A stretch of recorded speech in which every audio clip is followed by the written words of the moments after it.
આજે આપણે બનાવીશું છાશવાળો છૂટો છૂટો ઉપમા। તો ઉપમા બનાવવા માટે મેં અહીંયા 2 વાટકી જેટલો સોજી લીધો છે। તો આ રીતનો આપણે જે મોટો સોજી આવે છે એ જ લેવાનો છે, આપણે અહીંયા ઝીણો સોજી નથી લેવાનો। અને તમારે અહીંયા કોઈ પણ એક વાસણનું માપ રાખવાનું છે। તો મેં અહીંયા એક વાટકો લીધો છે, એની અંદર 2 વાટકી ભરી અને સોજી અહીંયા લઈ લીધો છે। તો આ જ માપથી આપણે અહીંયા 3 વાટકા છાશ લઈશું।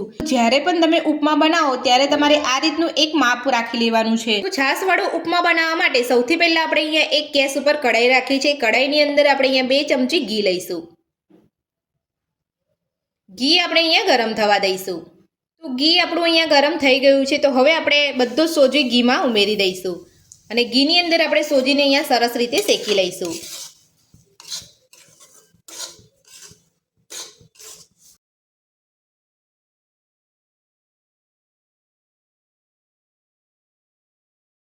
તો સોજી આપણો અહીંયા સરસ રીતે શેકાઈ ગયો છે, તમે જોઈ શકો છો એકદમ આપણો અહીંયા સરસ છૂટો છૂટો દેખાઈ રહ્યો છે। તો આ રીતે તમે અહીંયા ઘીમાં શેકી લેશો સોજીને, તો તમારો ઉપમા એકદમ સરસ છૂટો છૂટો બનશે।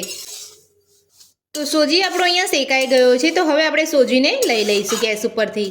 તો હવે આપણે ઉપમા બનાવવા માટે મેં અહીંયા એક મોટી કઢાઈ મૂકી છે, એની અંદર આપણે અહીંયા 1 ચમચી જેટલું ઘી લઈશું। ઘીને આપણે અહીંયા ગરમ થવા દઈશું। તો ઘી આપણું અહીંયા ગરમ થઈ ગયું છે, તો હવે મેં 2 મોટી ચમચી જેટલા સિંગદાણા લીધા છે અને 7 થી 8 નંગ જેટલા કાજુ લીધા છે। તો સૌથી પહેલા આપણે અહીંયા સિંગદાણાને ફ્રાય કરી લઈશું।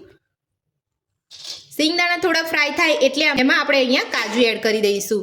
તો સિંગદાણાને ફ્રાય થતાં વાર લાગે છે અને કાજુ અહીંયા જલ્દી ફ્રાય થઈને લાલ થઈ જાય છે, એટલા માટે આપણે અહીંયા પહેલાં સિંગદાણાને ફ્રાય કરી લઈશું।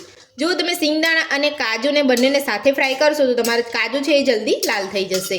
તો સિંગદાણા આપણે અહીંયા ફ્રાય થઈ જવા આવ્યા છે, તો હવે આપણે એમાં કાજુ ઉમેરી લઈશું। તો કાજુ આપણે અહીંયા ઉમેરી લીધા છે અને કાજુ અને સિંગદાણાને સાથે આપણે આ રીતે મિક્સ કરી અને બંનેને સાથે ફ્રાય કરી લઈશું।